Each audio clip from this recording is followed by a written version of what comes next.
ये कर लेने वाले आए, क्या करूं मैं? पतरस को नहीं मालूम था। यीशु आकर कहा, ए पतरस तू क्यों निराश है? क्या करूं प्रभु, ये कर लेने वाले आए हैं। एक काम कर, मेरा कहना सुन, जा पानी में गलछड़ी डाल, और पहली मछली आएगी, दूसरी के लिए लालच ना करना, उसी मछली को लेकर आ जाना। जैसे वो आएगी उसके मुंह में उंगली डाल, और उसके मुंह के अंदर सोने का सिक्का निकलेगा। हालेलुया। इसका मतलब किसने सिक्का बनाया? परमेश्वर ने। परमेश्वर तो वही काम कर सकता था, लेकिन परमेश्वर जो सलाह दे वही मानना। Hallelujah, hallelujah. आज लोग आशीष तो पाना चाहते, घर साधन करना चाहते, चर्चे में नहीं आना चाहते। यदि परमेश्वर वही साधन करता था, वही कर देता था, उसे वो पानी में क्यों भेजता था? अपनी अक्ल लगाते, इसीलिए थक जाते लोग। परमेश्वरीय अक्ल नहीं मांगते, परमेश्वरीय सलाह नहीं मांगते। तुम्हें नहीं मालूम कि तुम 10 साल विश्वास में हो और संघर्ष करते आ रहे हैं, परंतु एक शब्द, एक आवाज उसकी आएगी कान के अंदर, एक ही दिन में वो जिंदगी बदल सकता है। ये ईश्वर के सामर्थ्य है। हालेलुया। इसीलिए यदि मैंने 10 साल आपको यहाँ सिखाया, लेकिन एक टाइम वो आ रहा है, ये शिक्षा लेकर आप सिद्धता और पवित्रता और नम्रता में आए, और आप उसकी वाणी देने के लिए आया है। आप वो वाणी आएगी एक टाइम के अंदर, जब परमेश्वर का आत्मा बोलेगा रात के समय, मेरी बेटी प्रार्थना कर, और वो परमेश्वर तुम्हें क्या अगुवाई दे वो कहते नहीं आएगा। जब परमेश्वर की एक ही सलाह, एक ही अगुवाई मिलेगी, उस अगुवाई के अंदर तुम्हारी जिंदगी के सारे बोझ, सारे कर भी खत्म हो जाएंगे। Hallelujah, hallelujah, hallelujah. इसीलिए परमेश्वर ने इसीलिए तो कहा, अपनी अकल का सहारा ना लेना, परंतु संपूर्ण मन से यहोवा पर भरोसा रखना, उसी को स्मरण करके सब काम करना, तब वो तेरे लिए सीधा मार्ग निकालेगा, तुझे फंसने नहीं देगा। विश्वासी लोग फंस जाते हैं, विश्वासी लोग कंगाल हो जाते हैं। कारण क्या है? परमेश्वरीय सलाह नहीं है, परमेश्वर का दिखाया हुआ रास्ता नहीं है, इसीलिए फंस जाते हैं। बीमारी में चले गए, इतना पैसा यहाँ खर्चा हो गया, यहाँ इतना पैसा वहां खर्चा हो गया। अपना चाल चालन परमेश्वर के हाथों में सौंप देना। प्रभु तू ही मेरा सलाहकार, तेरे मार्ग में मैं जीवन बिताऊंगा। जब परमेश्वर की उपस्थिति में आप चलेंगे ना, परमेश्वर के कानून को चौकसी से मानोगे ना, परमेश्वर के कानून को आप ध्यान पूर्वक लेंगे, अपनी गलतियों के मानेंगे, माफी मांगेंगे, क्षमा मांगकर परमेश्वर के सामने दीन बनेंगे। Hallelujah, hallelujah, hallelujah. परमेश्वर का वचन में कहता है भजन संहिता 1 अध्याय में, क्या ही धन्य है वो पुरुष, क्या ही धन्य है वो परिवार जो ठट्ठा करने वाली मंडली में नहीं बैठता, परंतु वो तो दिन रात यहोवा को खोजते। एक बार निकाल कर पढ़ो, वो तो यहोवा की व्यवस्था में रात दिन ध्यान किए रहते हैं, रात दिन ध्यान करते रहते हैं। हालेलुया।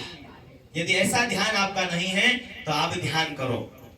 रात दिन ध्यान क्यों करते हैं? आगे बढ़ने के लिए, चौकसी करने के लिए, प्रभु को खोजते हैं, ढूंढते हैं परमेश्वर को। क्या ही धन्य है पुरुष जो दुष्टों की युक्ति पर नहीं चलता। यदि आप धन्य होना चाहते हैं तो शैतान की युक्ति यही है कि आपको बाइबल ना पढ़ने दे, प्रार्थना ना करने दे, व्यर्थ व्यर्थ व्यर्थ व्यर्थ टाइम पास में ले जाए। शैतान आपको एक ठट्ठा करने वाली झूठी मंडली में बैठाना चाहता है, गाली, निंदा, झूठ, चुगलिया ऐसी मंडली में बैठाता है। क्या तुम शैतान की अगुवाई में चलते या परमेश्वर की अगुवाई में चलते? या आज एक कानून को लेकर मानते और माफी मांगते, आज माफी मांगकर निर्णय करके घर जाते? बदलना चाहती हूँ, बदलना चाहता हूँ। अपने बच्चों के लिए प्रार्थना करते हैं, अपने पति के लिए, अपने पत्नी के लिए, अपनी फैमिली के। जो लोग प्रार्थना करते हैं, पवित्रता की आशा हो जाती है। पवित्रता की गई प्रार्थना की आशा होती है कि आपकी जिंदगी में परमेश्वर सफलता देने वाला परमेश्वर तुम्हें मिल चुका है। तो इसीलिए परमेश्वर का वचन कहता है, क्या ही धन्य है वो जो पुरुष जो दुष्टों की युक्ति पर नहीं चलता, शैतान की युक्तियों में नहीं फंसता, परंतु न पापियों के मार्ग में खड़ा होता, न ठट्ठा करने वाली मंडली में बैठता, परंतु वह तो यहोवा की व्यवस्था से प्रसन्न होता है और उसकी व्यवस्था पर रात दिन ध्यान करता है।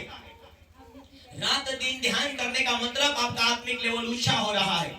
आप चौकसी करेंगे जीने में, बोलने में, सारी बातें बातों में रात दिन आप ध्यान करते जाएंगे, तो ये ध्यान करना आपकी पवित्रता का लेवल बना देगा। जब पवित्रता का लेवल बन जाएगा, खुदा आपके साथ खड़ा होकर आप जहां झुक भी जाएंगे ना, परमेश्वर वहां से बचाएगा, उठाएगा, निकालेगा, और परमेश्वर आपके लिए ऐसे रास्ते खोलेगा आप सोचते भी नहीं। हालेलुया। एक दूसरे को बोलो, अपने आप को पवित्रता में लागू करो, परमेश्वरीय सलाह लो। आज पास्टरों की सलाह, इसमें चौकसी करो, कल खुदा की सलाह तुम्हारे कानों में आवाज देकर तुम्हें स्थिर करने वाली है। आमीन। जोर से बोलो आमीन। हालेलुया। आमीन। परंतु वह तो यहोवा की व्यवस्था से प्रसन्न रहता है, उसकी व्यवस्था पर रात दिन ध्यान करता है। फिर आगे, वह व्यक्ति, वह बहन, वह भाई ऐसा होगा, वह उस वृक्ष के समान होगा जो बहती नाली के किनारे लगाया गया है, अपनी ऋतु में फलता है, जिसके पत्ते कभी मुरझाते नहीं। वो इसीलिए जो कुछ वो पुरुष करेगा वह सफल होगा। परमेश्वर का हाथ होगा, इसीलिए परमेश्वर उसे असफल नहीं होने देगा, क्योंकि उसके ऊपर वादा है कि जो कुछ तू करेगा उसमें तू सफल होगा। हालेलुया। सफल होना चाहते हो, ध्यान दो अपनी पवित्रता में, ध्यान दो अपनी प्रार्थना की लाइफ में, ध्यान दो। अब इस चर्च का सदस्य बन चुके हैं, इस चर्च के आप आते हैं और इस मीटिंग में भाग लेते हैं, तो मेरे प्रियो वो आशीष, वो अभिषेक आपका इंतजार कर रहा है। हालेलुया। आमीन। हालेलुया। जब तक तार नहीं लगती, लाइट नहीं लगती, तार टूट जाती, लाइट बंद हो जाती। आत्मिक दुनिया के अंदर भी वैसा है। आप आत्मिक रोल तोड़ो, वो तार टूट चुकी। जब तक उस तार को आप नहीं जोड़ोगे, तब तक वो उजाला नहीं आ सकता। उस रीति से जब तक आप आत्मिक जीवन की गहराई लागू नहीं करोगे, कानून को आप मानोगे नहीं, तब तक आपके जीवन में आशीष रुकी हुई है। हालेलुया। हालेलुया। मेरे प्रियो, इसीलिए परमेश्वर की उपस्थिति में हमें बढ़ना है। एक बार हमें परमेश्वर का वचन खोलना है। रोमी का किताब 12वां अध्याय और उसका 2 वचनों में क्या लिखा है? इस संसार के सदृश ना बनो, पर तुम्हारे मन के नए हो जाने से तुम्हारी चाल चलन भी बदलती जाए। क्यों? क्योंकि तुम परमेश्वर की इच्छा को समझ सको, परमेश्वर की योजना में तुम प्रवेश हो सको।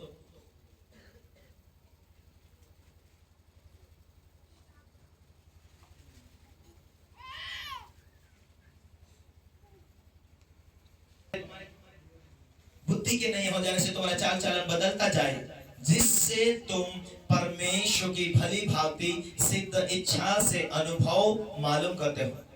तुम्हारा चाल चलन पहले बदलेगा तो परमेश्वर की इच्छा को तुम मालूम कर पाओगे। तुम्हारा चाल चलन नहीं बदलेगा, तुम्हारी बुद्धि को शैतान ने बांधा हुआ है, तब आपका चाल चलन टेढ़ा मेढ़ा होगा और आप परमेश्वर सामर्थ्य देगा वो समझ नहीं आएगा। परमेश्वरीय सामर्थ्य से प्रचार हो रहा है वो समझ नहीं आएगा। परमेश्वर रास्ते खोलेगा ये समझ नहीं आएगा। इसीलिए तुम परमेश्वर का सहारा नहीं लेगो। परमेश्वर का वचन कहता है जिसने उसकी ओर देखा उसका मुंह कभी काला नहीं होगा। हालेलुया। मनुष्य के ऊपर भरोसा न रखना, राजाओं के ऊपर भरोसा न रखना, पर जो यहोवा के ऊपर भरोसा रखता है परमेश्वर उनका मददगार होता है। हालेलुया। परमेश्वर काम करेगा। आज के बाद परमेश्वर मेरा सहारा। परमेश्वर की ओर से परमेश्वर ने अपना दास को खड़ा किया, वो तुम्हारा सलाहकार है। लोग बहुत जाना चाहते, दूर दूर जाना चाहते, ये पास्टर बड़ा, वो पास्टर बड़ा, यहाँ खर्चा वहां खर्चा, और उतना खर्चा अपने चर्च में कभी खर्चा कर देना, परमेश्वर की जिंदगी में उनकी लेवल ही बढ़ा देगा, आत्मिक दुनिया की लेवल ही ऊंचा कर देगा। परमेश्वर क्या मिलता है? 4-6 महीने में जाते आते सीखते, वही तो वही रहते। हालेलुया। जाना चाहिए, घूमना फिरना भी चाहिए। हालेलुया। मैं अपने लोगों को, अपने भाई बहनों को कभी पकड़ के नहीं रख रहा हूं कि हाँ चलो यहाँ नहीं जाना वहां नहीं जाना, जाओ तो सही, पर फिर भी तुम्हें यीशु मसीह की सलाह लेना पड़ेगा, उसके स्वभाव को ही लागू करना पड़ेगा। हालेलुया। हालेलुया। इस संसार के सदृश ना बनो, पर तुम्हारे मन के, तुम्हारे बुद्धि के नहीं हो जाने से तुम्हारे चाल चलन बदलती जाए, जिससे से तुम परमेश्वर की भांति और भली भांति सिद्ध इच्छा को मालूम कर सको। हालेलुया। हालेलुया। आपके शब्द, आपके विचार माइंड नहीं करती है कि आपके जीवन में सामर्थ्य बढ़ने वाला है कि नहीं। आपके जीवन में एक शैतान का बंधन बैठा हुआ है। आपका तीखे तीखे शब्द निकलेगा, वहां नम्रता नहीं दिखेगी, और आपके चाल चलन से आपके दोस्तों पहचानते हैं, आपके शब्दों को दोस्तों पकड़ते हैं कि कैसा व्यक्ति है, कितनी गहराई में गया है, ये कितना प्रार्थनावादी है, ये कितने कानून को पालन करता है। तुम्हारे शब्द लोगों के बीच दिखाई देते हैं, भाइयों के बीच, दोस्तों के बीच, और वो परमेश्वर के बीच में भी। तुम्हारी आत्मिकता का लेवल खुद की मेहनत के द्वारा ही तुम चाहे बढ़ पाओगे, क्योंकि परमेश्वर के तहत धार्मिकता का जो पीछा करता, खोज करता, यहोवा उससे प्यार करता है। तूने धर्म से प्यार किया, अधर्म से बैर किया, इसीलिए परमेश्वर ने तेरे साथियों से बढ़कर तुझे हर्ष रूपी तेल से तेरा अभिषेक किया। चाहे वो विश्वासी, चाहे वो पास्टर, चाहे वॉलंटियर टीम में से कोई बंदा हो, कोई बहन हो, कोई भाई हो, हजारों तो उठते हैं, लेकिन उनके सारों के बीच में वो एक व्यक्ति, चाहे भाई हो चाहे बहन हो, वही लोग जो तीरते हुए आत्मिक दुनिया में दिखाई देते हैं, जो रात दिन अपनी पवित्रता के ऊपर काबू रखते हैं और ध्यान रखते वचन में प्रार्थना कि मुझे आगे बढ़ना है, मुझे भी ऐसा प्रचार करना है, मुझे आराधना करना है। जो तुम्हारी विवेक, तुम्हारी इच्छा परमेश्वर के साथ मेल खाती है कि मैं सेवा करना चाहता हूं, आगे बढ़ना चाहता हूं, मैं परमेश्वर की महिमा के लिए काम आना चाहता हूं। Hallelujah, hallelujah. आज अपने बोझ को लेकर चलेंगे। ये काम तो परमेश्वर का है, ये सेवा तो परमेश्वर की है। यहाँ कोई पैसे नहीं मिलते हैं, यहाँ कोई मदद नहीं मिलती, लेकिन मैं जो कुछ काम करूं वो परमेश्वर तुझे पसंद आए। गांव का मुखिया तुम्हारे बीच में आता है, ए भैया ये कुर्सी ला, तुम दौड़ कर जाते हैं, ए भैया ये कर दो। बड़ा व्यक्ति कभी आ गया तुम्हारे गांव के अंदर, कुर्सी ला, उसे आदर इज्जत करते हो, उसे चाय पानी करते हो, लेकिन खुदा तुम्हारे अंदर बैठा हुआ है, परमेश्वर आपके दिल के अंदर बैठा हुआ है, और तुम परमेश्वर की सेवा, परमेश्वर की महिमा करने के लिए तुम तैयार हो। और थोड़ा सा भी काम मिले तो बाइबल कहती है कि कुड़कुड़ा के नहीं, तन मन से करो, मनुष्य के लिए नहीं परंतु परमेश्वर के लिए काम करो। और ये चर्च का काम हो, जो भी पास्टर दिखाए सेवकाई के लिए, उसे तुम तन मन से करते तो उसके लिए स्वर्ग की ओर से आशीष तुम्हारे लिए आती है, और तुम उसे पहचान नहीं रहे, इसलिए ये ड्यूटी उसकी, ये काम उसका, ये काम उसका, ये काम उसका। बहुत सारे लोग ऐसे जानते हैं, और काम भी करेंगे तो पैसा मिलना चाहिए, उम्मीद रखते, ये गलत है। तुम परमेश्वर की महिमा को पहचान नहीं रहे, परमेश्वर की महिमा को बेचना लेना किस रूप में जानते, ये अच्छा नहीं है।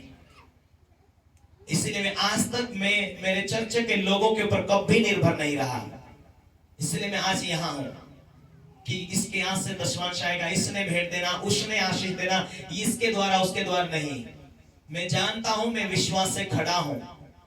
मुझे मालूम है एलिया को परमेश्वर ने छुपाया जिस पहाड़ों में, और परमेश्वर ने कौवा का इंतजाम किया, कौवा वहीं जाकर रोटी फेंकता था। यदि मैं भी परमेश्वर की महिमा के लिए, उसकी सेवकाई के लिए खड़ा हूं, तो मेरी मजदूरी स्वर्ग की ओर से, चाहे ये गली वाले नहीं देता मुझे, अगली गली वाला आकर दे देता है, लेकिन मेरी मजदूरी स्वर्ग की ओर से। इसीलिए मैं स्वर्ग के ऊपर से ही निर्भर हूं कि मेरी आशीष दुनिया से नहीं, लेकिन वहां से निर्धारित किया जाती है, वहां से ही रास्ते खोलते हैं। आप ऐसे टिके रहोगे, मेरा परमेश्वर का हाथ मेरे ऊपर से, उसके समय में मेरे लिए रास्ते खोलेगा, उसके समय में मेरे लिए आशीष आएगा, उसके समय में मेरे लिए परमेश्वर मार्ग खोलेगा, उसके समय में मेरे लिए परमेश्वर मुझे ब्लेस करेगा। इसीलिए मैं यहाँ कोई सिस्टमेट में नहीं बनाऊंगा, लेकिन परमेश्वर मेरे लिए जो उसका प्लान है वही करेगा। यदि मैं उसकी व्यवस्था में रात दिन ध्यान करता हूँ, पापों से बचा रहता हूँ, तो वो व्यक्ति, वो पुरुष ऐसा होगा जो जहां जहां हाथ लगाएगा वो वहां वहां सफल होगा, वो वचन से मेल खाएगा। Hallelujah, hallelujah. आप व्यवस्था में रात दिन ध्यान करते हो, और फिर खुदा आपको आशीष दे, एक वादा करो, फैसला करो कि उसके द्वारा भी मैं सेवा करूंगा। मैं परमेश्वर के सामने बोला, परमेश्वर मेरी जो ट्रैक्टर की कमाई आएगी, मेरी जो खेती की कमाई आएगी, मैं खाऊंगा, पर तेरी सेवकाई के लिए मैं दूंगा। चाहे मुझे कुछ भी करना पड़ेगा, पहले तेरी सेवकाई के लिए आगे बढ़ूंगा। मुझे खेत में अच्छा फसल चाहिए, मेरे ट्रैक्टर के अंदर आधा हिस्सा तेरा होगा। हालेलुया। आज 5,000 का ट्रैक्टर कमाता है, उसके आधे में से निकालकर परमेश्वर की सेवका के लिए परमेश्वर को बोला है मैंने कि परमेश्वर उसमें से जो भी तेरा 10वां भाग होगा, बीज होगा, वो तेरा होगा। और उसके लिए मैं चाहे मेरे पास्टरों को मदद करना पड़े, मेरे साथ जो लोग सेवका के लिए खड़ा है उनको मैं मदद करूं। मैंने परमेश्वर के सामने वादा किया और परमेश्वर मुझे आशीष देता जा रहा है। आपकी जिंदगी में खुदा का हाथ होना चाहिए, उसके साथ वादा होना चाहिए। यदि तू वादा करे तो मेरा भी वादा तेरे लिए सच्चा है, खुदा की ओर से है। हालेलुया। आपके जिंदगी में आपकी सफलता के पीछे यहोवा का हाथ है। यदि ऐसे आप करोगे, ऐसा निर्णय लेकर चलोगे, जिंदगी में पाप ना करूंगा, बुराई ना करूंगा, तेरी सेवा करूंगा, जब तक श्वास मेरी चले तेरी सेवकाई के लिए वहां पर होता जाऊंगा। आपकी जिंदगी का हिस्सा खुदा के काम के लिए आए, पहले तो परमेश्वर के राज, उसकी धार्मिकता का खोज करो, तो ये बाकी चीजें जो तुम्हारी जरूरत है वो तुम्हारे आगे नहीं, तुम्हारे पीछे दौड़ने वाली है। हालेलुया। बोले यीशु मसीह के हालेलुया। तारीफ करें। Thank you Jesus.